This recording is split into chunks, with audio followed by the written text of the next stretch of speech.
Kaya pala hindi ka gumaling-galing sa sugat ng iyong kalooban, voluntarily, ikaw pala yung nagsasarado ng pintuan.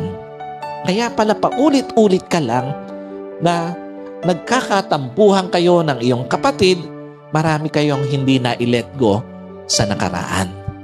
At kaya pala, yung maliliit na bagay, nagiging malaking issue patuloy sa inyong magkapatid, marami kayong hindi binibitawan sa nakaraan. And finally, family has no expiration. Hindi lang po ang pagkakasundo, hindi lang pagaling ang walang expiration, maging ang pamilya ay wala ring expiration. Doon po sa Genesis 50 verse 8, ang sabi doon, kasama rin ni Jose ang kanyang mga kapatid at ang buong sambahayan ng kanyang ama. Ang naiwan lamang sa kanila sa Goshen ay ang maliliit na bata, mga kawan ng tupa, kambing at baka.